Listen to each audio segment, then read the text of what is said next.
শুভ সকাল বন্ধুরা, আমার আরও একটি নতুন ভিডিওতে তোমাদের সবাইকে স্বাগত জানাই।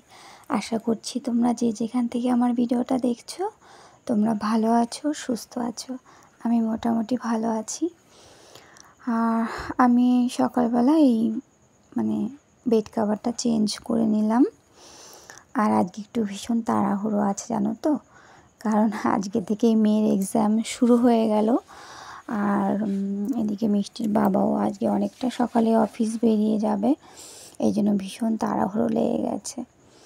আর কি বলবো, মনে হয় কি মাঝে মাঝে মনে হয় যেন একঘেয়ে সব জীবন চলছে, একই কাজ প্রত্যেকটা দিন। সকালে ঘুম থেকে উঠে সারাদিনের রুটিন যেন একইভাবে চলছে। এক এক সময় এত বিরক্ত লাগে। আর আমার মনে হয় এটা আমাদের প্রত্যেকের মধ্যে আছে, বলো কম বেশি। বন্ধুরা, আমার আজকের ভিডিওটা যদি তোমাদের ভালো লেগে থাকে একটা লাইক দিয়ে পুরো ভিডিওটা দেখো, কমেন্টে জানিও কেমন লেগেছে, আর শেয়ার করো, আর সাবস্ক্রাইব করে আমার চ্যানেলটির পাশে থেকো।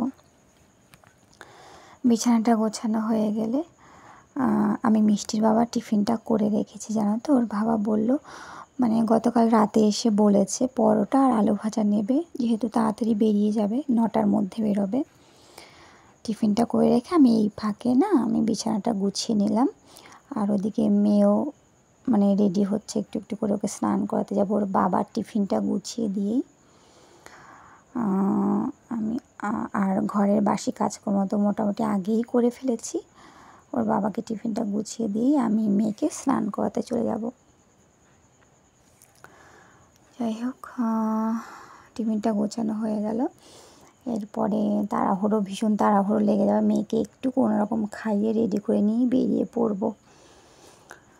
তো ওর বাবা বললো 6টা পরোটা নেবে, সকালে তো টিফিন করে যেতে পারবে না, তাই আমি পুরো দুপুরের আর সকালের দুবেলা টিফিনই গুছিয়ে দিয়ে দিলাম। আর তারপরে তো মেয়ে রেডি হবে, আমি রেডি হব। যাই হোক, মেয়েকে নিয়ে বেরিয়ে পড়েছি।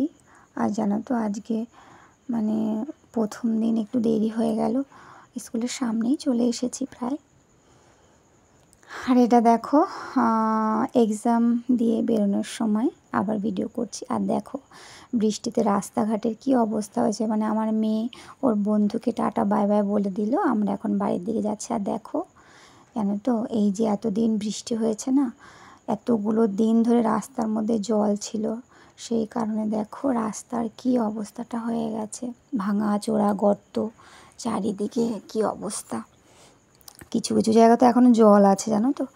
আর দেখো এখানে ডালটা আমি অর্ধেকটা করে রেখেছিলাম, সকালবেলা ডাল ভাত করেছি, আর এখন এসে ডালটাকে আমি ফোড়ন দিলাম, স্কুল থেকে এসে ফোড়ন দিলাম, ডালটা হয়ে গেল।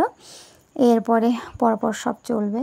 তবে ডালটা নামানোর পরে আমি আর মেয়ে একটুখানি ভাত খেয়ে নেবো, কারণ সকালবেলা মেয়েকে 2-3 গাল মুখে দিয়েছি, আর আমিও ওই 2-3 গাল খাবার মুখে দিয়েই দৌড় মেরেছি। যাই হোক, খাওয়া দাওয়ার পরে এবার দেখো এখানে লতি কাটা আছে, আর আছে খারকোল ডাঁটা শাক, এটা আজকে বাটা খাবো। আর লতি দিয়ে মাছ রান্না করব। আগের দিনের মাছ আছে, তেলাপিয়া মাছ, আর একটা যত সম্ভব বাটা মাছ আছে, মাছগুলো কাটাই আছে, ফ্রিজে রেখেছি। লতিটা আমি ওদিকে একটু ভাপ দিয়ে নেব। আর আমি এখন মাছগুলো বের করে নিই, আজকে দুপুরবেলাটা ভালোভাবে মাছ হয়ে যাবে, যা মাছ আছে সবার মোটামুটি হয়ে যাবে। রাতের দিকে কিছু একটা ভাববো। আর মিষ্টি দাদু ঠাকুমাকে নিয়ে বেশি টেনশন, তা অন্যরা রাত্রেবেলা দুধ দিয়ে ভাত খায়, ডাল দুধ থাকলে মোটামুটি হয়ে যায়, অসুবিধা হয় না। আর একটু সিদ্ধ কিছু দিয়ে দিই। যাই হোক, মাছটা তো আমি ফ্রিজ থেকে বের করে জলে দিয়ে দিলাম। এবার পুরো ঘরের সমস্ত কাজ করে আমি রেডি হয়ে রান্নাঘরে চলে এসেছি, মাছগুলো ভেজে নেব। আর লতিটা তো আমি জল ঝরাতে দিয়ে দিয়েছি। প্রত্যেকটা দিন রান্না খাওয়া ঘরে যাবতীয় কাজ এই সব করতে করতে একটা সময় পরে একটু বোরিং লাগে, যে একভাবেই চলছে জীবনটা যেন আমাদের। এটা স্বাভাবিক, একই কাজ করতে কতক্ষণ আর ভালো লাগে আমাদের, তাই না? মনে হয় একটু নতুনভাবে কাজগুলো করি, নতুন কোনো কাজ করি, এইরকম চিন্তা ভাবনা আমার হয়। আর কি বলবো, মেয়ের আজকে 10টা 15 থেকে এক্সাম ছিল, 11টা পর্যন্ত। 11টার আগেই হয়ে গেছে।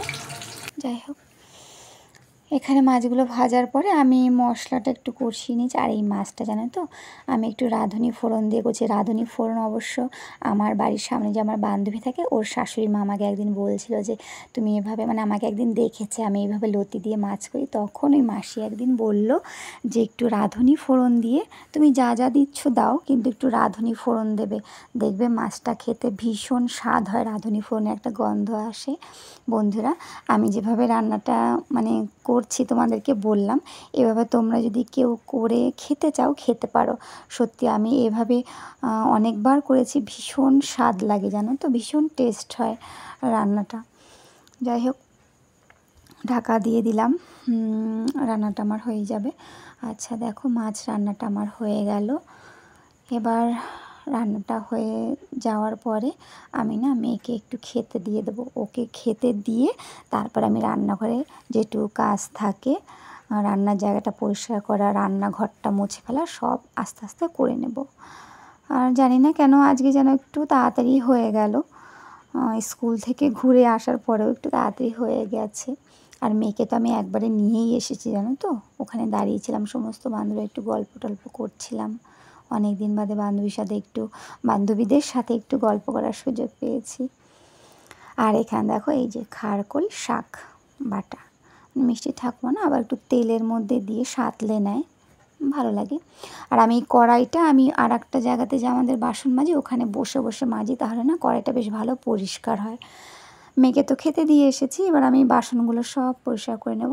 এই দেখো সকালবেলা এই তাওয়াতে আমি পরোটা করেছি, এটা এখন আমি মেজে নিচ্ছি। মাজার তো সুযোগ হয়নি, এখন সব বাসন একবারে মেজে ধুয়ে নেব, জায়গাটা পরিষ্কার করে নেব। হ্যাঁ, তারপর কাজবাজ হয়ে গেলে দুপুরে খাওয়া দাওয়া। আমার বন্ধুরা নিশ্চয়ই খাওয়া দাওয়া হয়ে গেছে বা কেউ খাচ্ছ।